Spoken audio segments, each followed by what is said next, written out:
How to create a global social movement.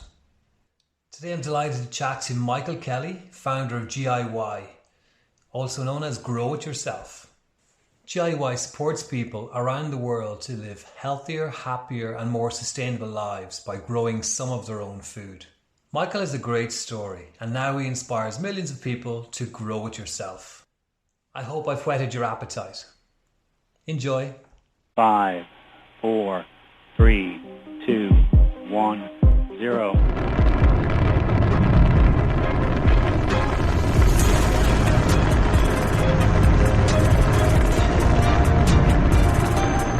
Welcome to the Self-Maker Show. This is your host, Conor Lynch.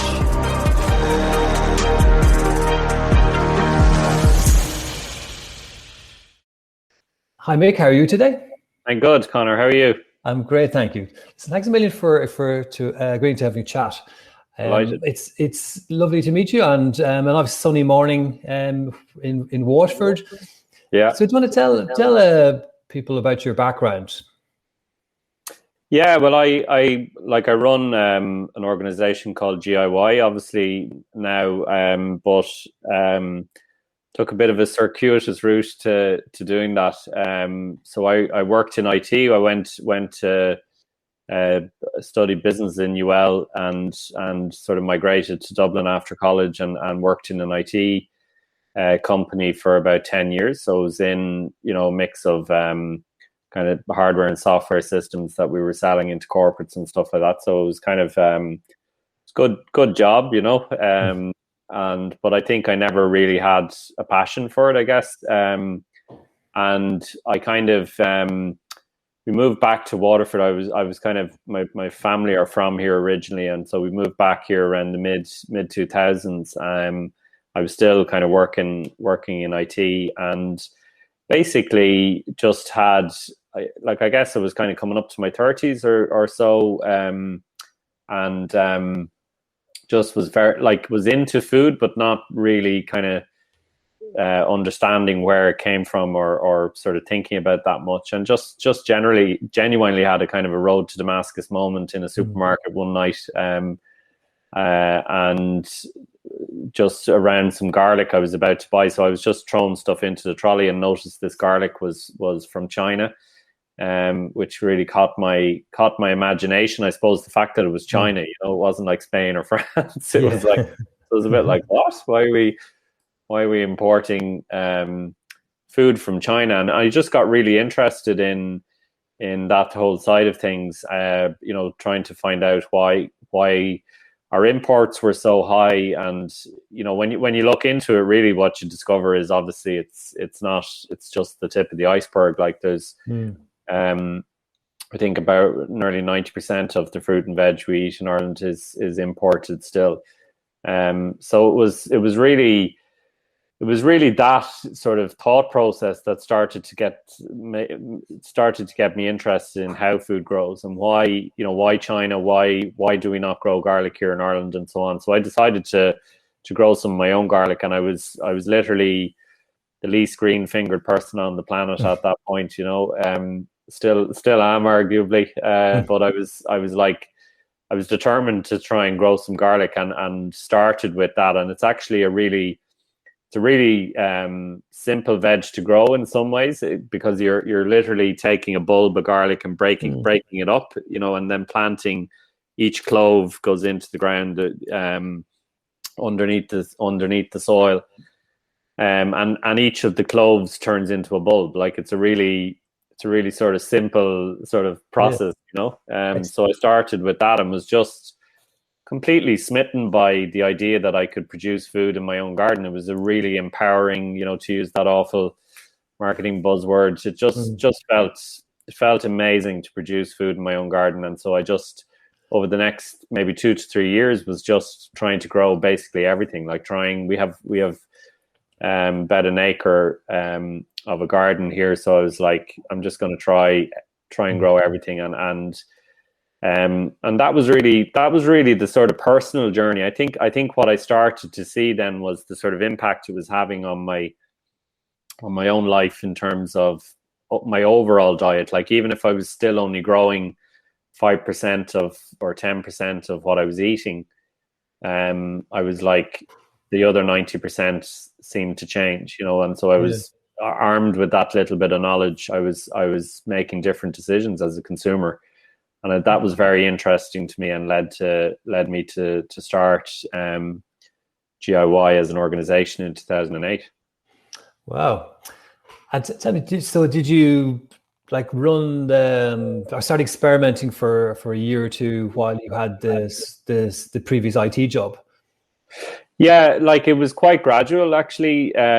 So originally it was just, the idea behind GIY at the start, it was very local. Like it was a group here in Waterford, and the idea was just to get together with other people who were interested in growing food. So it started as a voluntary group. I was still working away, and then it started. What changed, I think, was that there was about 100 maybe, or 80 to 100, I suppose, people in this GIY group in Waterford.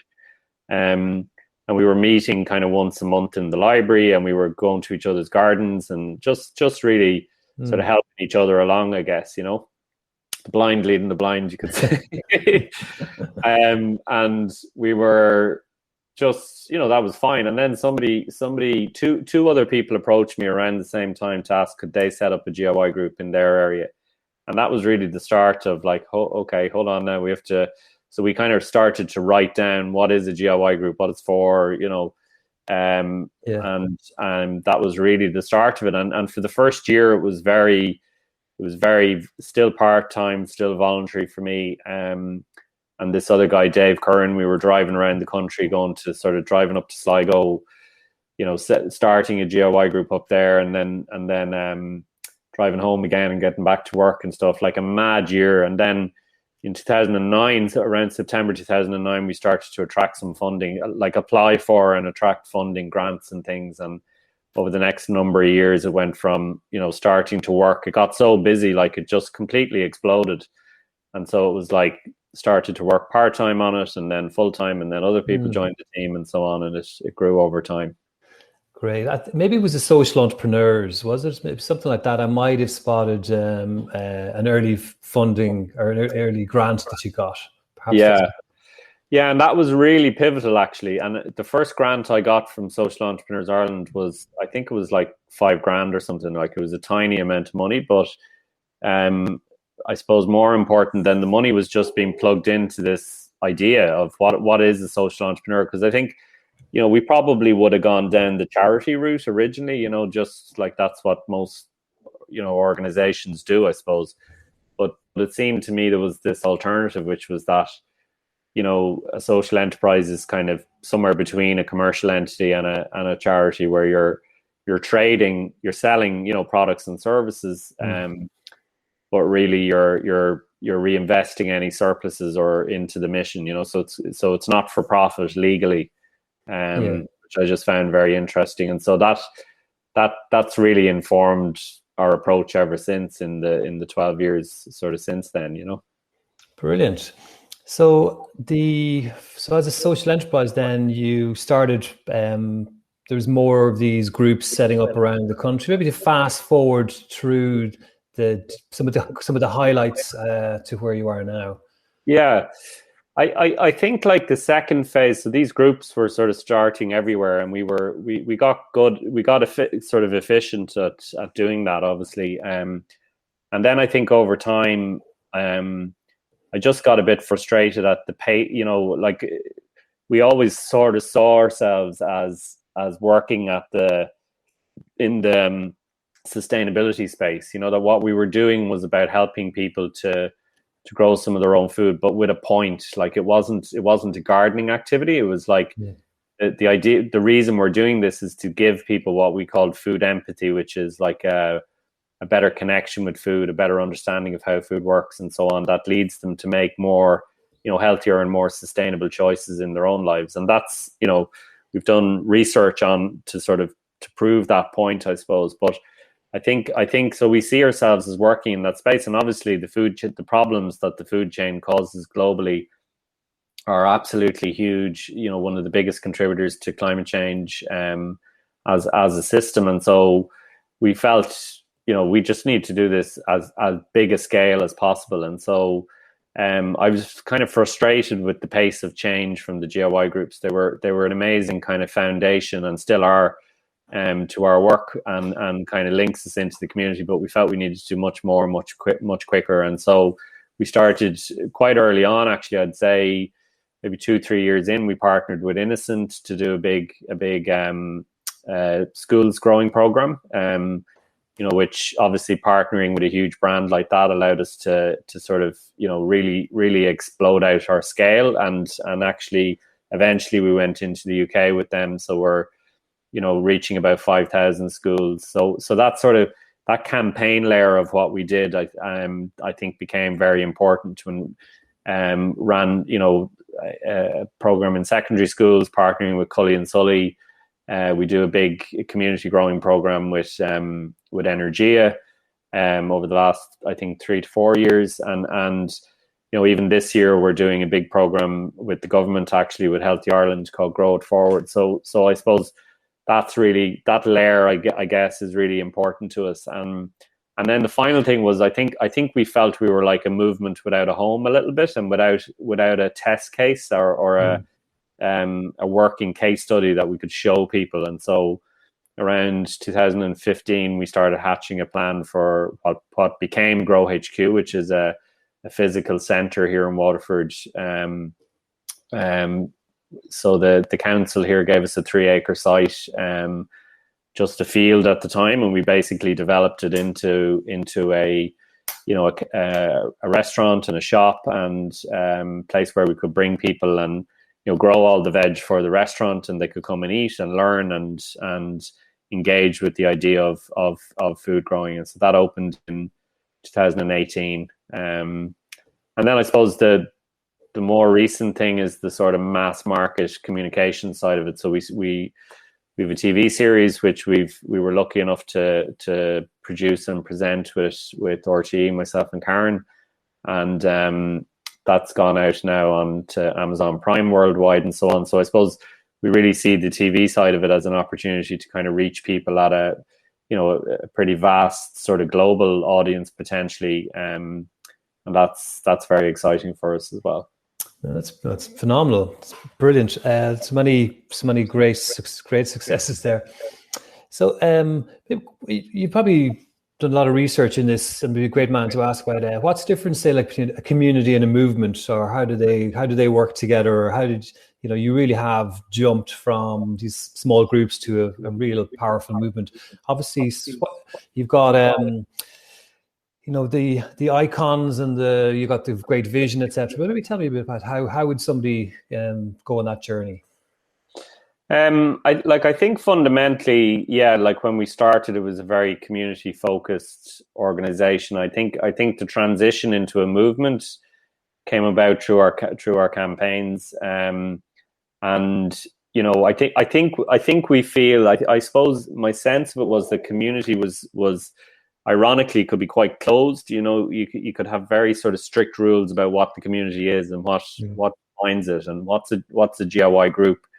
Does it have to do this and that? Like originally, I remember us tying ourselves in knots writing constitutions for GIY groups, and they had to sign forms to say they were aligned to us. And I think at some point it dawned that you're actually putting barriers in place to the mission. If you go down that route. And so we just did the Etch-a-Sketch sort of approach and started again and just said, look, let's completely open this up, because I guess like we work in running projects in communities, community gardens, schools, workplaces, supporting people to grow food at home, and every person, regardless of where they're growing, is equally valuable to us as a GIYer. So if you're sitting in Facebook, taking part in one of our corporate growing programs, or you're in a community garden in Phibsborough, doing your thing there, or growing at home on a balcony, it doesn't matter to us. Like, it's an equal opportunity. So I think we're just trying to keep it as accessible and open as possible. And that's a sort of slightly scary, risky approach, sort of IP perspective and legally and all of that, but it's I think ultimately way more successful in terms of getting people growing, which is the reason we're doing it, you know. Yeah, that's fantastic. I read on your website that you will probably impact 1 million people in 2021. How's that figure made up? And is that like a lot of Irish and then into the UK, or where's yeah, like that? a huge part of it is our schools program with Innocent, the big grow. So that's probably about half that figure, I think. So it's made up of all of the different programs and campaigns that we run. So the big grow with Innocent, Get Ireland Growing with Energia, Grow It Forward. Obviously, this year is going to be a huge program. So it's literally an estimate, pretty accurate generally, of how many people will take part in a GIY program. And it doesn't include like the TV audience and so on, which would be a much bigger number, obviously. So I mean, we're all about scale. Like that's the approach. Get to as many people as we possibly can, and I think that ultimately the urgency of climate change and the scale of the problem demands that. Yeah, they're amazing figures. So it's a huge credit to yourself and the team. So who works with you now? So you start off on your own, and who's involved in the team? How many people are involved day to day, whether it's full time or part time, etc.? Yeah, so we employ 29 people at the moment. It's ironically, we're growing and contracting at the same time currently. As I was saying, it's hugely busy on the campaigns and program side of things. So we're scaling out. We've hired, I think, 4 or 5 people since Christmas.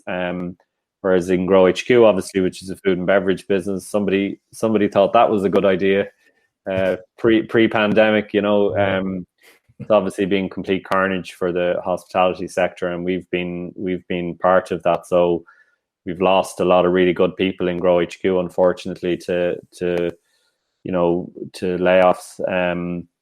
But that will hopefully come back before too long. So 29 people. The leadership team. I've got 3 amazing colleagues on that team. Shona Dubois. She's our director of operations and has been with us a long time. Karen, who's co-presents TV shows, director of development, and Barry Flynn is our director of comms. And then we've an amazing voluntary board as well. 9 directors who give their time very freely to us, and amazing group of people, from all sorts of different industries and skill sets that have joined the journey over time. Great. So obviously you moved from employee to be a little side hustler into self-employed, now employer. How have you adapted and grown and done such an amazing job on that journey? Because where you are now is really not where you kind of were trained or would have been maybe imagined where you'd end up. So how did you learn and self-study perhaps to get to where you are now? Yeah, it's a great question, because I mean, the way I've talked about it, I suppose it sounds like very linear growth and everything shiny happy all the time, and it's not like that at all. I mean, there's been lots of mistakes and challenges along the way. I think that I mean, there's a very interesting journey that a founder of a social enterprise has to go through, I think, which is to become an employee. I mean, you talked about me as an employer, which I suppose I am in one sense, but I'm also just employed by the organization. So there's a sort of a giving over control at some point that has to happen as part of that, creating that structure as a social enterprise. You effectively give control to the voluntary board of directors, who could fire me potentially tomorrow if they're not happy. You'd hope they won't, but that's an interesting part of the journey, I think, for sure. And then, I mean, I've been learning on the hoof, Conor, to be honest, for all of that 12 years to go from being, in some ways having the idea is the easy part, the trickier part is making it work and giving it longevity and a structure and a sustainable financial model and all of that. That's the really tricky bit. So for me to learn as CEO on the go has been a huge part of the challenge and the sleepless nights, and continues to be an odd mix of, in every day, amazing things. Like I was just thinking about this yesterday. I was on, like, we were recording our at filming at Grow HQ in the afternoon, which is something I just love because it's back to that original, teaching people how to grow food. Doing media work on with RTE yesterday, talking about Grow It Forward, and then balance all that fun, sexy stuff with like loads of mundane, governance and starting work on our annual report and all of that. So it's a very interesting mix, but like the CEO stuff doesn't necessarily come as naturally to me, and it's something I've had to really learn. There hasn't been much formal training. I'll have to be honest. It's mainly, I'm really lucky to be part of a network of social entrepreneurs through obviously SEI, through Ashoka, which is a global network, and just being as much of a sponge as I can and learning from them, and loads of guidance from my board, and also surrounding myself with amazing colleagues like who do all the hard work really. Yes, you've obviously very very open to new ideas and learning, and sponge for all of that. Is there any books or podcasts or videos or people that you have learned a lot from, say, over the years? Yeah, I mean, I think that I think that I've I'm just trying to think of it, but the main kind of podcasts I do love Guy Raz and How I Built This, the podcast. I think just there's such a commonality to all the stories of the entrepreneurs who've created and built such big things, and I always get very inspired by that. More lately, I'm really into Brene Brown, so she has two podcasts, Dare to Lead and Unlocking Us, which are both really, really good. So yeah, like anytime I'm out for a walk or a run or whatever, I'm generally kind of recharging with a good podcast, Great. And any books? Do you look at business books, nonfiction? I'm not so much into. I mean, I was very inspired by. I met. There's an amazing food business in Ann Arbor, Michigan called Zingerman's, and I've been lucky enough to meet the founder, who's written something like 15 books or something insane. So I've read a lot about them and their approach to sort of food service and the ethos of food and so on. Very interested in anything by Dan Barber, the chef in New York,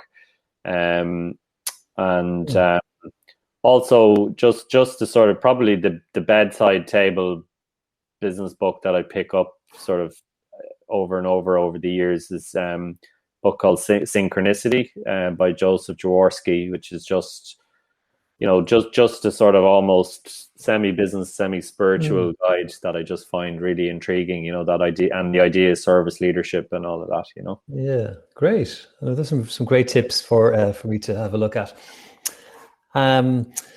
So within GIY, so obviously it's evolved a lot. What kind of revenues? There's kind of revenue streams and products, and I know you do campaigns, etc. So maybe a little bit about how you guys are making some money nowadays. Yeah, well, I think at the start we were very reliant on grants, philanthropic grants, and I suppose we still are reliant on grants, but they're more about grants for service as opposed to sort of supporting startup type grants.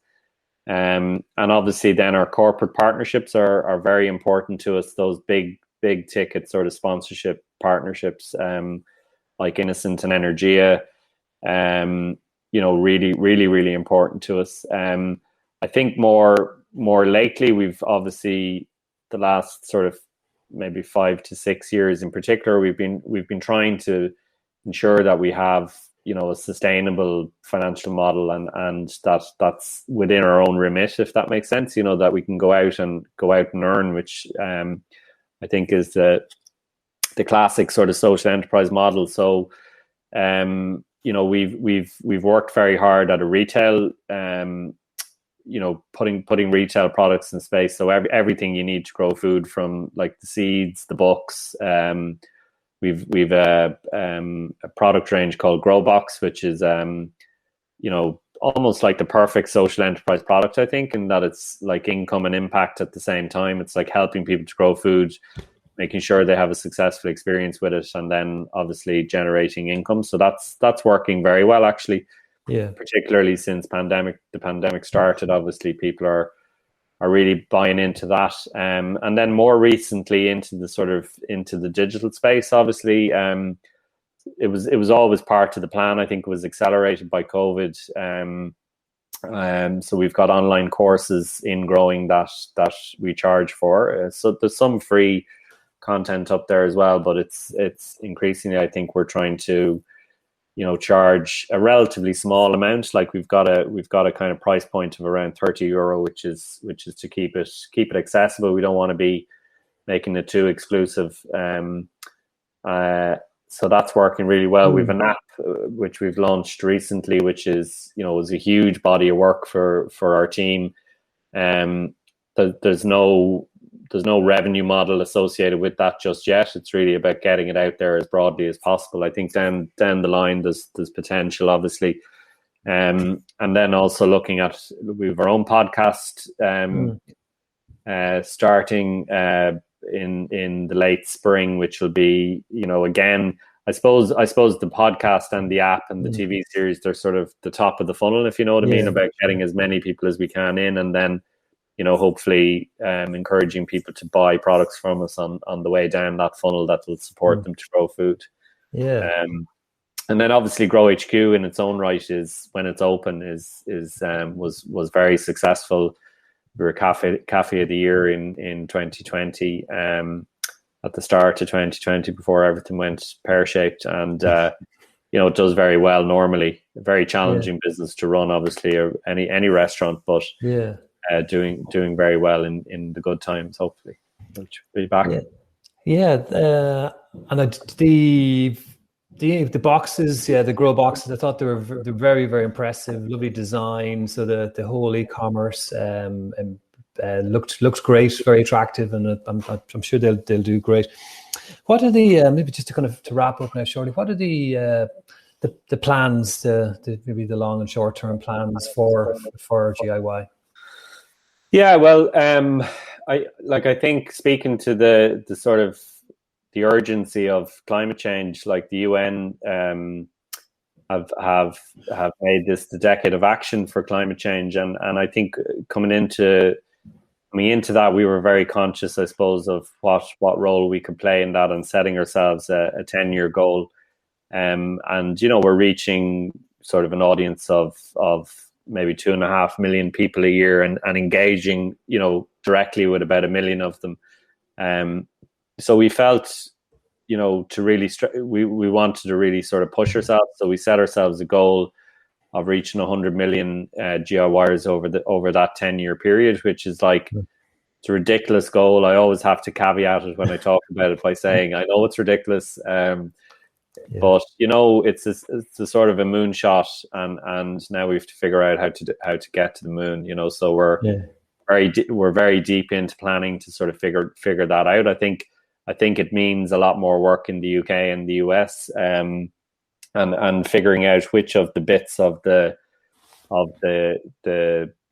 pie that we have can we take to other territories. And I think retail and digital are the two obvious. And obviously, the TV series being on Amazon Prime now is another example where you can kind of really, really scale out your impact globally with that kind of work. So I think the media side of it, and that kind of mass market communication is a hugely important part of that, and then partnering as well. Like, we're part of a European network with Ashoka focused on biodiversity and climate change. So I think working with other organizations as well to achieve, the bigger goal, I think, is hugely important for us as well. Yeah, an amazing moonshot, big, hairy, audacious goal. The BHAG.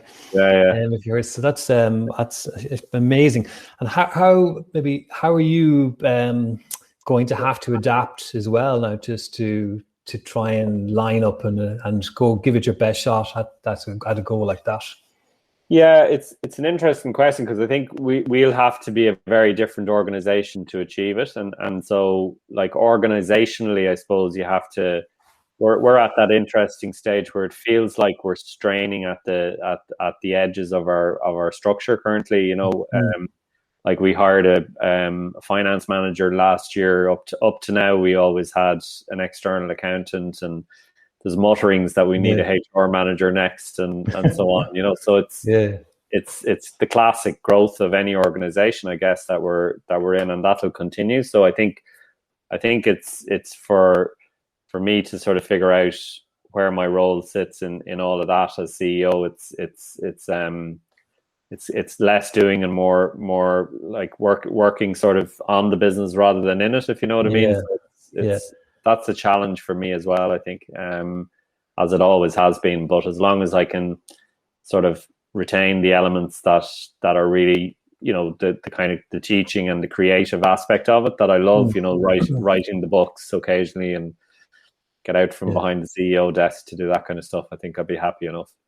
Yeah, I think you're doing amazing. It's an amazing job, and it's obviously creating the vision and bringing good people around you, and then attracting more good people, and just maybe good people with different skills. And I think it's a fantastic success story. It's an amazing job, very, very impressive. It's been fantastic talking to you, Michael. Is there anything else you'd like to add or to cover off for anybody who's out there who's thinking of setting something up on their own, or a maker, a doer? Yeah, like I think I'd just say to people, just go for it. I think it's easy. It's easy now looking back, but I remember at the time leaving IT, leaving a really good salary, like to do this. The salary is okay now, but for a long time there, it was pretty abysmal. And so like it's a big leap into the unknown, but it's such a privilege to get to work on something you're passionate about. Like it never. People like often ask, how many hours a week do you work, or how long do you work, or how hard do you work, or whatever. And it's not that it doesn't feel like work or have moments where it's just really just does feel like work, but like it's just feels like my kind of day, my working life and my life are just one and the same. I spent the weekend out in the veg garden, growing veg. So it's like it's all part of the one whole, and that's an extraordinary privilege to work at something that I feel I'm pretty good at, and that I love, and that the world needs, and that I can earn a decent wage from. I think it's an extraordinary privilege. So if you have that opportunity ever, just grab it with both hands. Life is short. Yeah. Brilliant. Well, I thank you so much for your time, Mike. You've been very generous with your time. It's an amazing success story, and I'm sure it'll go on and on and on, and hopefully hit those moonshots. But thank you so much for your time, and hopefully we'll talk again very soon. Thanks a million, Conor. It's been a pleasure. Thank you. I hope you enjoyed my chat with Michael, and make sure you subscribe for future episodes.